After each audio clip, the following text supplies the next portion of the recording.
Baik, kembali dalam Buletin Awal ini. Penetapan semula ekonomi bagi memastikan rakyat boleh menikmati taraf kehidupan yang lebih baik memerlukan keberanian yang bersifat struktural. Dan Ketua Penerangan UMNO, Syaril Hamdan berpendapat ini termasuk koordinasi antara Institut Pengajian Tinggi dan juga sektor industri bagi membolehkan lebih banyak peluang pekerjaan diisi para graduan.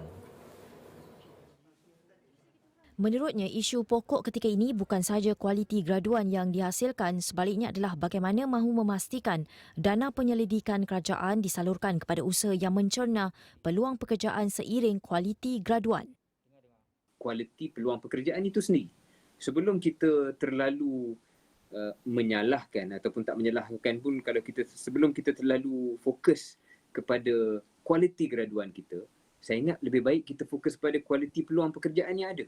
Tapi ada majikan yang mengatakan bahawa peluang pekerjaan itu kami mahu sediakan, tapi kita tidak ada graduan yang fit the bill, yang ada kelulusan berkenaan dengan AI atau teknologi atau IR 4.0. Jadi bagaimana, Syaril? Saya fikir kita kena membezakan, ini masalah bila kita melihat data. Kita kena membezakan specific micro level data in which those cases mungkin wujud. Ya? Kalau kita ambil je company X yang kebetulan memerlukan skill-skill ini dan tak ada. Benar, senario itu berlaku. Tapi bila membuat dasar, kita membuat dasar berdasarkan macro level statistics.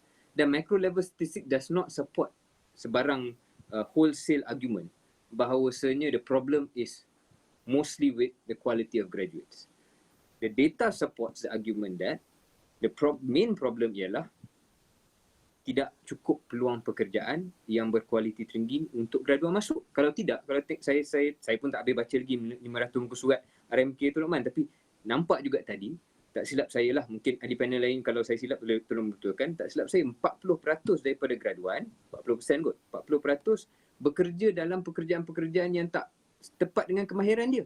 Maknanya the problem is the jobs. It's not the problem is graduan. Kalau the systemic problem ialah graduan, then you will not see that data. Isu yang berpanjangan ini memerlukan perhatian terutama sekali pada ketika keperluan tenaga kerja relevan dengan revolusi perindustrian 4.0 menjadi semakin penting. Beliau berkata demikian ketika muncul dalam agenda awani pada Isnin. Turut senada ialah Ahli Parlimen Setiawangsa Nik Nazmi Nik Ahmad yang tidak mahu golongan graduan terus dipersalahkan. Di Malaysia, sekiranya anda menjadi graduan, anda mempunyai kebarangkalian lebih tinggi untuk menjadi penganggur berbanding dengan orang yang tidak pergi ke universiti. Ya, dan kita tak boleh nak salahkan graduan semata-mata. Saya setuju. Makna kalau mereka perlu duit dan terpaksa kerja dan apa yang perlu dibuat, buat. Ya. Tetapi kita juga kena faham, ya, kalau mereka dah pergi ke universiti, ambil hutang PTPTN, tiba-tiba keluar universiti nak kerja dekat jadi jaga kaunter 7-Eleven sebagai contoh. Kawan dia seorang lagi tak pergi universiti, tak ada hutang PTPTN, lepas umur 17 terus masuk kerja 7-Eleven. Kan dah boleh jadi manager. Tapi dia dengan kena bayar hutang PTPTN dia bulan-bulan dan sebagainya, jadi ini jadi satu masalah yang besar. Dan saya fikir ini kerana begitu lama, model pembangunan negara kita ialah untuk compete atas dasar kos buruh yang rendah. Jadi kita telah mengekang kenaikan gaji, dan dalam RMK ini juga disebut yakni sasaran supaya 40% daripada share untuk buruh dalam KDNK daripada KDNK menjelang 2025 berbanding 37.2% waktu ini. Jadi itu satu perkembangan yang positif.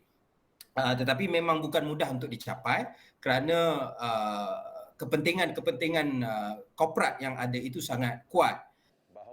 Perdana Menteri Datuk Seri Ismail Sabri Yaakob pada Isnin membentangkan rancangan Malaysia ke-12 dengan matlamat keluarga Malaysia makmur, inklusif, mampan, membolehkan semua rakyat menikmati taraf hidup lebih baik dengan sasaran menjadi negara berpendapatan tinggi pada 2025. Ini digubat ketika dunia sedang mengharungi cabaran getir pandemik COVID.